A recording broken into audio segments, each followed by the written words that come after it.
Continuando, vamos começar a parte 3 agora, falando sobre o mestrado.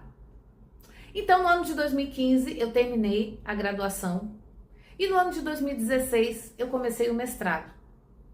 E justamente no ano do mestrado, eu falei, olha, eu não quero mais dar aula de inglês, porque eu quero focar no mestrado e principalmente na escrita da dissertação, que seria no ano seguinte.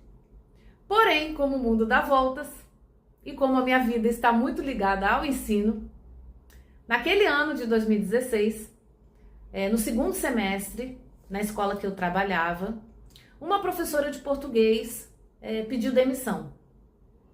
E aí, como eu trabalhava na supervisão escolar, minha vida basicamente na escola que eu trabalhava, né, eu trabalhei 13 anos, foi basicamente, mais da metade dos meus 13 anos foi na supervisão escolar. Nos meus últimos anos nessa escola é que eu acumulei a função de supervisor escolar com a de professora de inglês, inicialmente. E aí no ano do mestrado, que eu falei que eu não queria mais dar aula, não porque eu não gostasse, mas é porque a carga do mestrado é muito grande. Quem fez mestrado ou quem está fazendo sabe do que eu estou falando.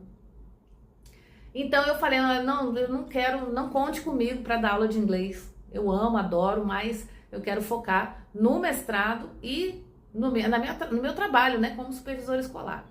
E aí no segundo semestre de 2016, uma professora pediu demissão, como eu estava falando, e aí a equipe pedagógica se reuniu, e eu estava na reunião, né, por ser supervisora escolar, e o diretor da escola chegou e perguntou qual era o teor da reunião, e o coordenador pedagógico falou, olha, nós estamos falando aqui sobre quem vai substituir a professora, porque os alunos do 8º ano não podem ficar sem professor de português. E aí, como ele estava sentado ao meu lado, ele olhou para mim e falou assim, ué, a Cíntia não é formada em letras, português? Então ela vai para a sala de aula. E aí eu fiquei naquela sinuca, né? Eu falei assim, gente, eu não queria dar aula para focar no mestrado, mas por necessidade do serviço, eu entrei em sala de aula. Mas peraí, eu já dava aula de inglês há 5 anos. Eu nunca dei aula de português. E justamente para o 8º ano, no qual o currículo prevê período simples, período composto, conjunções, crônica, conto, artigo de opinião e por aí vai.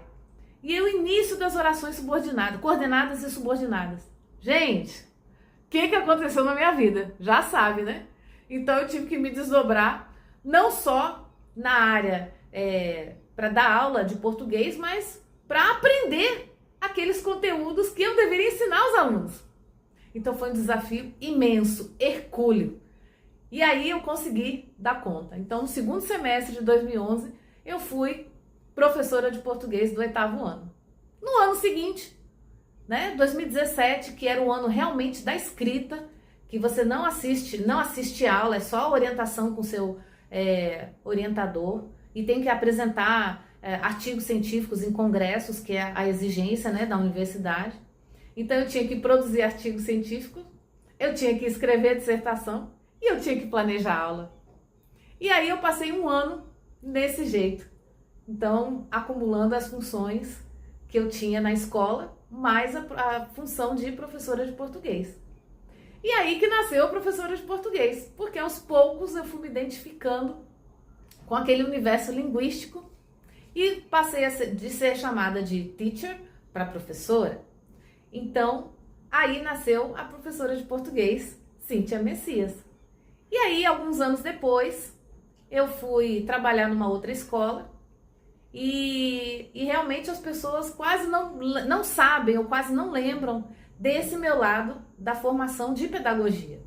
Então, quando falam na Cíntia Messias, só lembram da professora de português, que eu me dedico com afinco, que eu me dedico com muito amor para fazer a melhor aula possível e para fazer com que eu seja aquela encantadora de alunos, que eles participem da minha aula, que eles interajam da minha aula, possivelmente assim, que seja uma aula show, né? Não fazendo aquela, me fantasiando ou fazendo papagaiada lá na frente, mas trabalhando os conteúdos de língua portuguesa de uma forma diferenciada, diferente, divertida.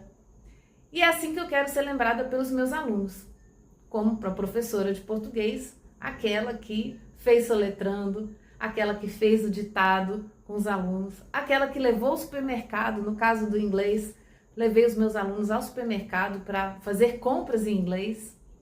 Então, a minha homenagem vai para todos aqueles professores diferenciados, todos aqueles professores que vestem a camisa da educação, para todos aqueles professores que realmente amam o que fazem,